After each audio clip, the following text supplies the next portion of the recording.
nagkakainitan po. Nagreklamo po si nanay. Pare, pare, anong inano ni nanay? Pare, anong inano ni nanay? Parang may complaint. Ayan po, nag-clearing operation po yung ating mga tauhan ng City Hall. May nagko-complain po, bakit po ewan ko kung ano pong pinaglalaban ni nanay.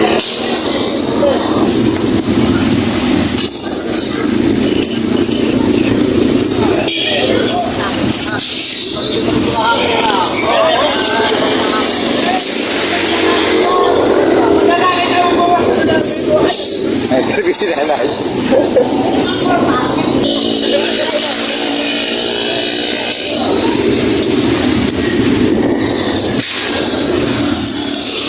May pinaglalaban si nanay.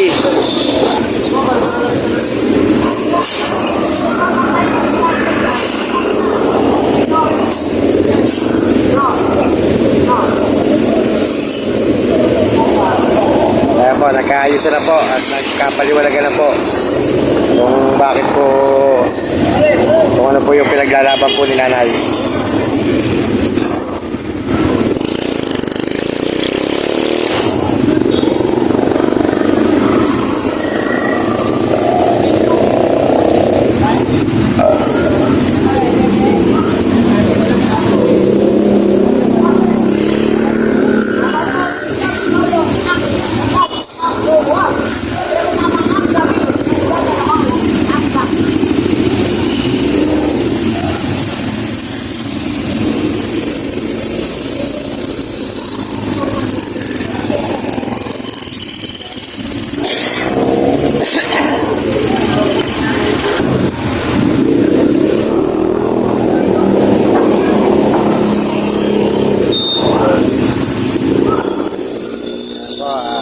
Operation po ang ating mga empleyado ng City Hall ng Calamba.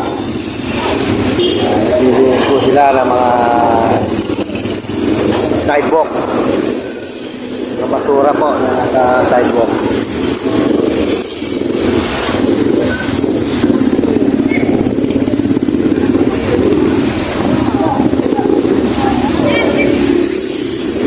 Dapat naman talaga po ay malinis po ang sidewalk natin kasi yan po ay dinadaanan po ng maraming tao.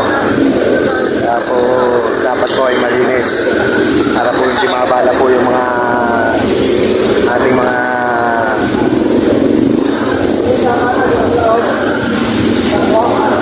maglalakad po dyan sa sidewalk. Kaya po tama po yan mga ginagawa po ng mga yan.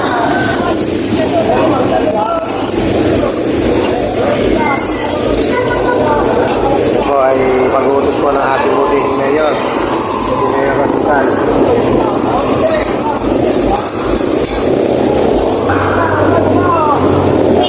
Para silihin po nating malinis ang ating sidewalk para po maganda naman po tingnan. At nalugod-lugod po sa ating mamamayan na Calamba.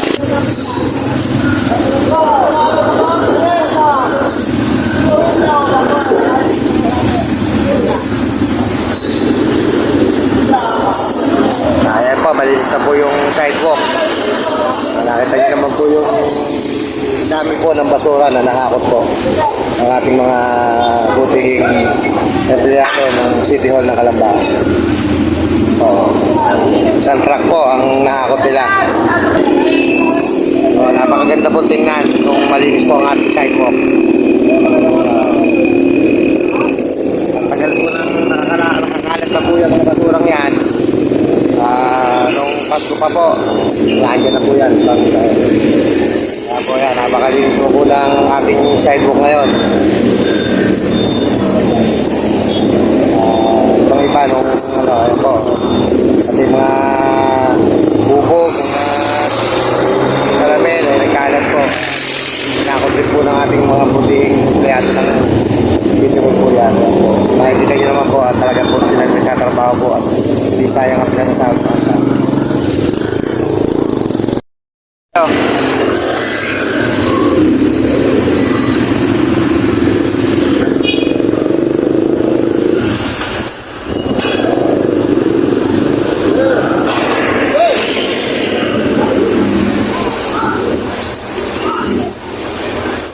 Papalitan natin yung ano.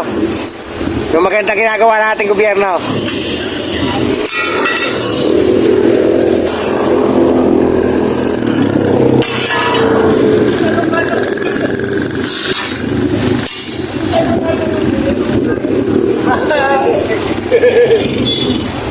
Mukhang may pinaglalaban si nanay kanina.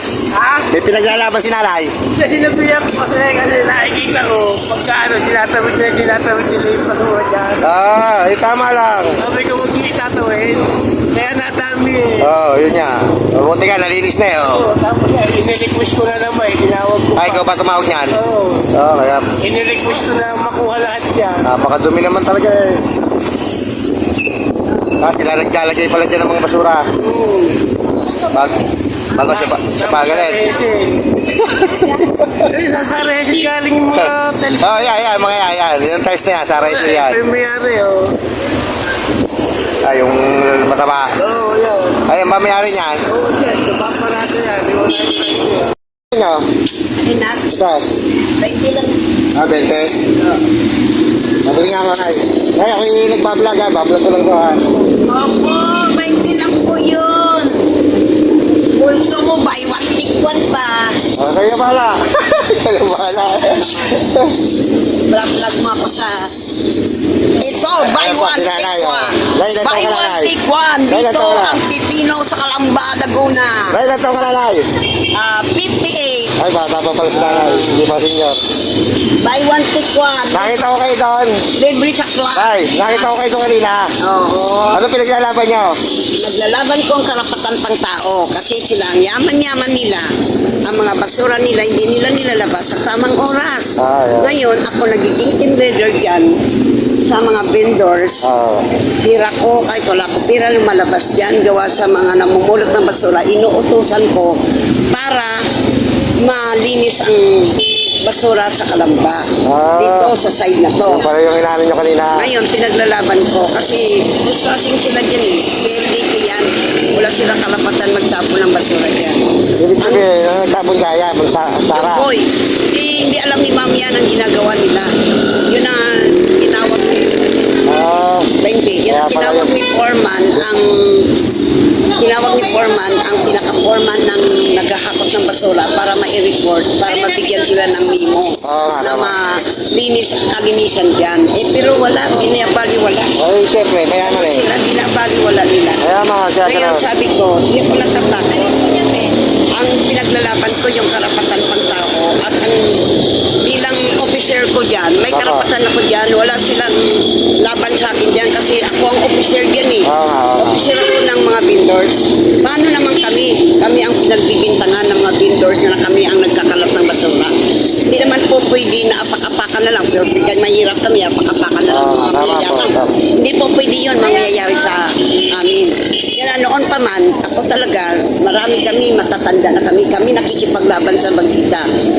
Mientras kaya namin ipaglaban ang karapatan pang tao na mapaghanap buhay kami, pinaglaban namin yan. Yan ay lahat kami, 6 kami dyan. Kami lang ang binigyan ID ng City Hall para kami ay makapaghanap buhay. Kaya lang panalitiin na malinis ang kapaligiran. Tama.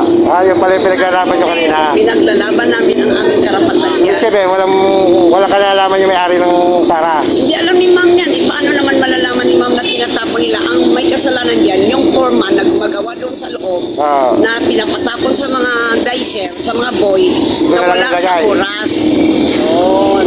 Oo nga, nakatalang ka vlog doon sa ano. Ito mo Kasego ka eh.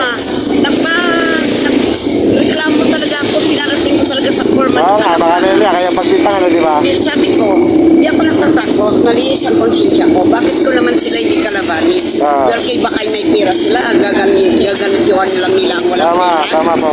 O, hindi tama yun. Yun na nga nangyayari sa atin sa buong Pilipinas na ninakaw ang pera ng gobyerno. Gawa ng nagtatahimik lamang ang mga maliliit na mamamayan eh.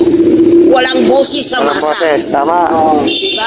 Kailangan paminsan-minsan may mga boses ng masa. Ang mga taong maliliit na mamamayan, kailangan i-voice out nila ang kanilang karapatan. Tama. Diba? Kasi nangyayari sa atin, wala. Wala mangyayari sa buhay natin. Tayo, sino bang nagbabayad ng ninakaw nila ng pera sa gobyerno? Tayong